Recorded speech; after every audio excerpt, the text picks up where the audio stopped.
Hello, and welcome to my channel, Reading Little Blue Books Out Loud. This is a little blue book. As you can tell by the title at the top, it says Little Blue Book. This is Little Blue Book number 940, and it is titled Tale Grotesque and Weird by Edgar Allan Poe. This is part 2. And we start off on page 18, and this is story number 2, Crossing in Paragrab, first published in Griswold.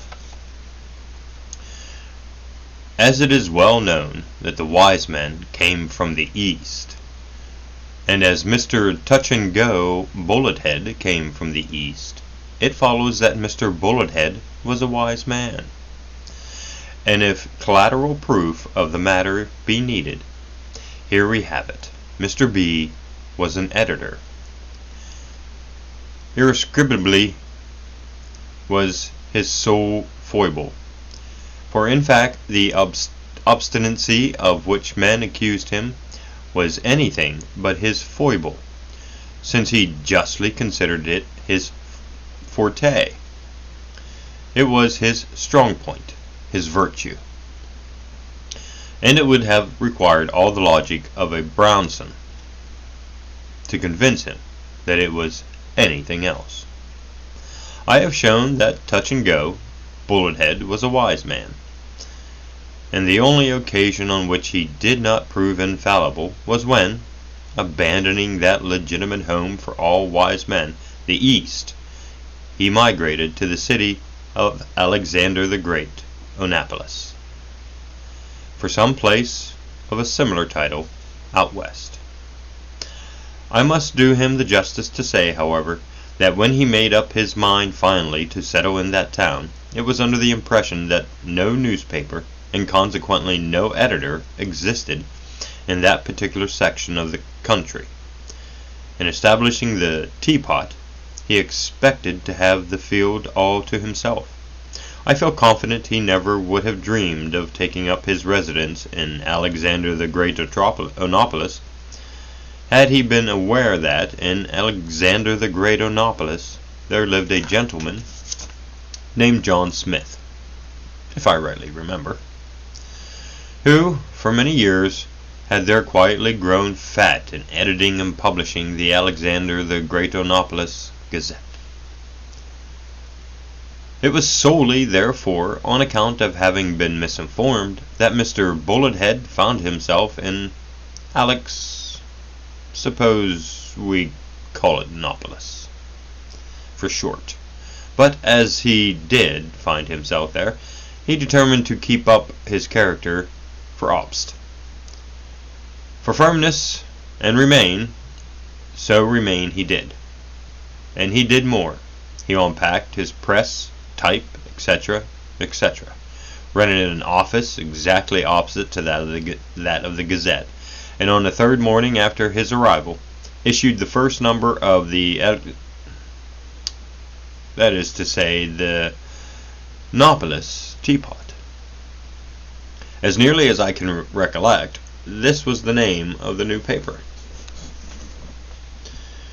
The leading article, I must admit, was brilliant, not to say severe. It was especially bitter about things in general, and as for the editor of the Gazette, he was torn all to pieces in particular. Some of the Bullethead's remarks were really so fiery that I have always since that time been forced to look upon John Smith, who is still alive, in the light of a salamander. I cannot pretend to give all the Teapot's paragraphs verbatim, but one of them runs thus: "Oh yes, oh, we perceive. Oh, no doubt, the editor over the way is a genius. Oh my, oh, goodness gracious, what is this world coming to? Oh, tempora, oh, Moses." At Philippi, at once so caustic and so classical, alighted like a bombshell among the hitherto peaceful citizens of Onopolis. groups of excited individuals gathered at the corners of the streets. Everyone awaited, with heartfelt anxiety, the reply of the dignified Smith. Next morning, it appeared as follows. We quote from the teapot of yesterday the subjoined paragraph. Oh yes, oh we perceive, oh no doubt, oh my, oh goodness, oh tempora, oh Moses. Why, the fellow is all oh. That accounts for his reasoning in a circle, and explains why there is neither beginning nor end to him, nor to anything that he says. We really do not believe the vagabond can write a word that hasn't an O in it. Wonder if this owing is a habit of his. By the by, he came away from down east in a great hurry. Wonder if he owes as much there as he does here. Oh, it is pitiful. The indignation of Mr. Bullethead at these scandalous insinuations I shall not attempt to describe. On the ill-skinning principle, however, he did not seem to be so much incensed at the attack upon his integrity as one might have imagined. It was this sneer at his style that drove him to desperation. What? He touch-and-go Bullethead, not able to write a word without an O in it? He would soon let the jackanapes see that he was mistaken. Yes, he would let him see how much he was mistaken, the puppy. He, touch-and-go Bullethead of Frogpondium, would let Mr. John Smith perceive that he, Bullethead, could ignite, if it so pleased him, a whole paragraph, a whole article, in which the contemptible vow would not once, not even once, make its appearance. But no, that would be yielding a point to the said John Smith. He, Bullethead, would make no alteration in his style to suit the caprices of any Mr. Smith in Christendom. Perish so vile a thought. The O forever. He would persist in the O. He would be as O-y as O-y could be. Burning with the chivalry of his determination, the great touch-and-go in the next teapot came out merely with this simple but resolute paragraph in reference to this unhappy affair. The editor of the teapot has the honor of advising the editor of the Gazette that he, the teapot, will take an opportunity to tomorrow's paper, of convincing him, the Gazette, that he, the teapot, both can and will be his own master in regards style. He, the teapot, intending to show him, the Gazette, the supreme and indeed the withering contempt with which the criticism of him, the Gazette, inspires the independent bosom of him, the teapot, by composing for the especial gratification of him, the Gazette, a leading article of some extent, in which the beautiful vow, the emblem of eternity, yet so inoffensive to the hyper-exquisite delicacy of him, the Gazette, shall most certainly not be avoided by his, the Gazette's, most obedient humble servant, the teapot. So much for Buckingham. In fulfillment of the awful threat thus darkly intimated, rather than decidedly enunciated, the great Bullethead, turning a deaf ear to all entreaties for copy, and simply requesting his foreman to go to the D&L, when he, the foreman, assured him, the teapot, that it was high time to go to press, Turning a deaf ear to everything, I say the great bullet head sat up until daybreak, consuming the midnight oil and absorbed in the composition of the really unparalleled paragraph which follows.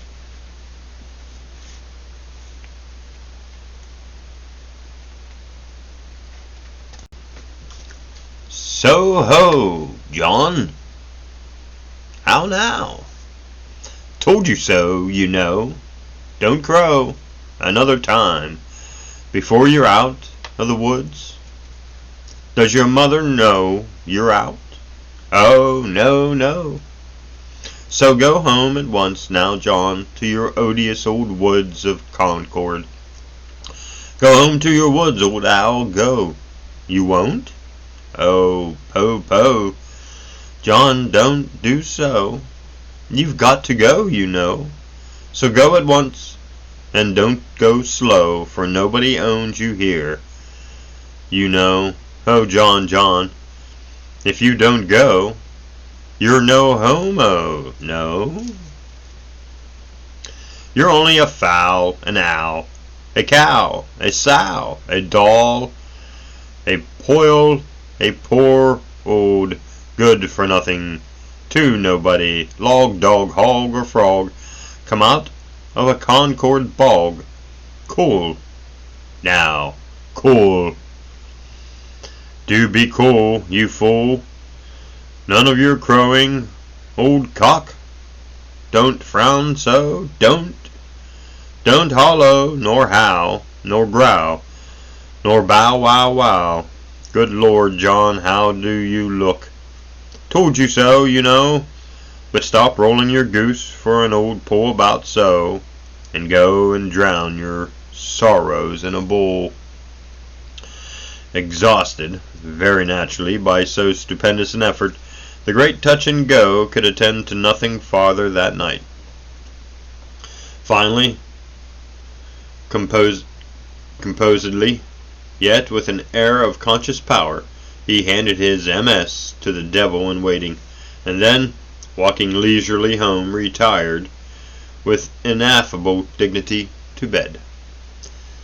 Meantime, the devil, to whom the copy was entrusted, ran upstairs to his case in an unutterable hurry, and forthwith made a commencement of setting the MS up. In the first place, of course, as the opening word was so, he made a plunge into the capital S hole, and came out in triumph with a capital S. Elated by this success, he immediately threw himself upon the little O box with a blindfold impetuosity.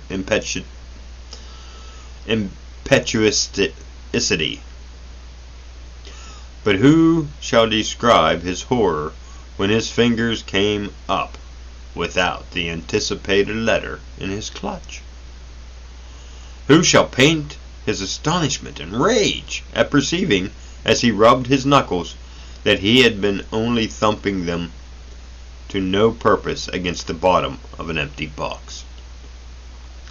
Not a single little O was in the little O hole, and glancing fearfully at the capital O partition, he found that, to his extreme terror, it is in a precisely similar predicament. Awe-stricken, his first impulse was to rush to the foreman. "Sir," said he, gasping for breath, "I can't never set up nothing without no O's." "What do you mean by that?" The foreman, who was in a very ill humor and being kept up so late. "Why, sir, there been an O in the office here, neither a big un nor a little un." "What the D&L has become of all that were in the case?" "I don't know, sir," said the boy, "but one of them Gazette devils has been prowling about here all night, and I expect he's gone and cabbaged them every one." "Dod rot 'em, I haven't a doubt of it," replied the foreman, getting purple with rage. "But I tell you what you do, Bob, that's a good.